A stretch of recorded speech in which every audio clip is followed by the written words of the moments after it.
How to find our purpose, what is my purpose, मैं उसको कैसे ढूंढूंगी।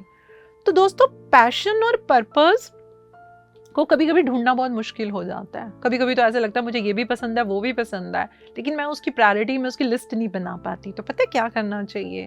तो इसके लिए कुछ छोटी छोटी मैं बातें बताती हूँ। आपको जो काम करना बहुत पसंद है और जो काम करना आपको ईजी लगता है, आप उससे शुरुआत कीजिए।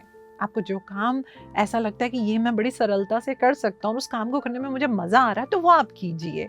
अब आप सोचेंगे अच्छा इसका मतलब है कि हमें मुश्किल काम कभी करना ही नहीं। जी नहीं, मैं ऐसा बिल्कुल नहीं कह रही हूँ। मैं ये कह रही हूँ कि जब आपको अपने अंदर पर्पस को डेवलप करना है, पहले वहां से शुरुआत कीजिए जो काम करना आपको अच्छा लगता है। रीजन ये है कि जो काम आपको करना अच्छा लगता है, जो काम आपको इजी लगता है, जब आप उसको करेंगे वो आपका कॉन्फिडेंस इंक्रीज करेगा और आपको समझ में आएगा अगर मैं ये कर सकती हूँ तो अब मैं अगला टास्क भी कर सकती हूँ। वो आपको कहीं ना कहीं पे क्लैरिटी देनी शुरू कर देगा। दूसरी सबसे इम्पॉर्टेंट बात हम हमेशा ये बोलते हैं, आप ये सोचिए आप क्या चाहते हैं कि आप अपने आप को किसी भी सोसाइटी में या किसी के भी सामने कैसे इंट्रोड्यूस करें, कैसे इंट्रोड्यूस करें। अब मैं किसी के सामने अपने आप को कैसे इंट्रोड्यूस करूं कि मैं कौन हूं, मेरा पैशन क्या है, मेरा इस जीवन में पर्पस क्या है। आप इसको जोड़िए, अपने मटेरियलिस्टिक दुनिया से भी जोड़िए, अपनी स्पिरिचुअल दुनिया से भी जोड़िए। मैं ध्यान क्यों कर रही हूँ, मैं सज्जन संगत्य क्यों कर रही हूँ, मैं स्वाध्याय क्यों करती हूँ, पूछिए अपने से, ये प्रश्न पूछिए। जब आप अपने से ये प्रश्न पूछेंगे आप बहुत गहराई में जाएंगे and that time you will be able to make it out what actually my purpose is। हो सकता है कि मेरे को स्वाध्याय की इतनी जरूरत नहीं है लेकिन मेरे को सज्जन संगत्य की ज्यादा जरूरत है, कुछ भी हो सकता है। ये जस्ट मैं एक एग्जाम्पल बोल रही हूँ।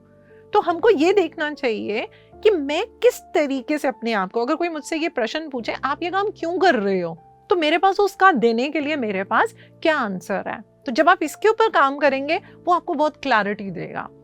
इसी तरीके से दोस्तों हम एक और अपने में इंट्रोस्पेक्ट करेंगे अपने पर्पस को डेवलप करने के लिए। हम ये देखेंगे कि क्या आज तक मैंने लाइफ में जो किया है वो मैंने दूसरों की मैनुअल बुक के हिसाब से किया।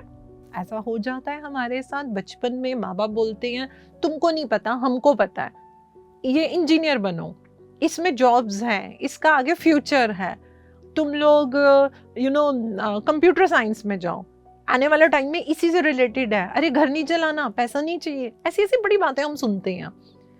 तो जाने अनजाने कभी कभी क्या होता है हम अपने पैशन को भूल जाते हैं और वो पर्पस जो दूसरों ने हमें बताया हम उसको कर रहे होते हैं। इसमें पता है क्या होता है, टेम्परेरी टाइम पे हम उसमें सफल भी हो जाते हैं लेकिन फिर हमारे अंदर वो डिससेटिस्फैक्शन रहती है। तभी तो काफी लोग जब हमारे पास आते हैं वो अपने करियर में बहुत अच्छे, वो पता है क्या बोलते हैं, अरे मैडम हम तो कभी किसी को एडवाइस नहीं करेंगे इस लाइन में आइए। तो वो कौन इंसान बोलता है जिसका पर्पस और पैशन जो है वो कभी भी एक सा नहीं होता। अब आप लोग ये सोचेंगे कि अच्छा मैं सिंगर बनना चाहता था, अब मैं तो डॉक्टर बन गया हूँ, तो अब मैं क्या करूँ, मैं अपना काम छोड़ दूँ और अब मैं सिंगर बन जाऊँ। जी नहीं, ऐसा तो हम नहीं कह रहे हैं। यदि आपने अपने जीवन का जो पर्पस है वो आपने वो पाया जो दूसरों ने आपको बोला था लेकिन वो आपका पैशन नहीं था, तो अब हम ये थोड़ी ना कहेंगे कि आप अपने पर्पस को छोड़ दीजिए, अपना प्रोफेशन बंद कर दीजिए। लेकिन दोस्तों आप क्या कर सकते हैं, जो आपका पैशन है आप उसको तो कहीं ना कहीं पे एक्टिवेट कर सकते हैं। आज तो इतने सारे प्लेटफॉर्म हैं जिसपे कि हम अपने स्किल को या जो भी मेरा पैशन है हम उसको दिखा सकते हैं। काफी लोग होते हैं जो कि सीए बन गए, वो सीए की जॉब कर रहे हैं लेकिन उनको टीचिंग का बहुत शौक है, तो बिल्कुल आप कहीं ना कहीं 1 घंटे के लिए अगर आपके मन में सेवा भाव भी है तो आप कहीं ना कहीं पे कोचिंग दे सकते हैं, कुछ भी कर सकते हैं। उसका नतीजा क्या होगा, जैसे जैसे आप अपने पैशन को पूरा करेंगे, आप जिस पर्पस को अचीव कर चुके हैं आपको उसमें भी बहुत ज्यादा आनंद आने लग जाएगा। और ये दोस्तों अगर मैं कहूँ तो मैंने भी अपनी लाइफ में बहुत इस चीज को यूज किया है, क्योंकि कुछ पर्पस ऐसा हुआ कि जिसमें आपका पोटेंशियल था किया, राइट।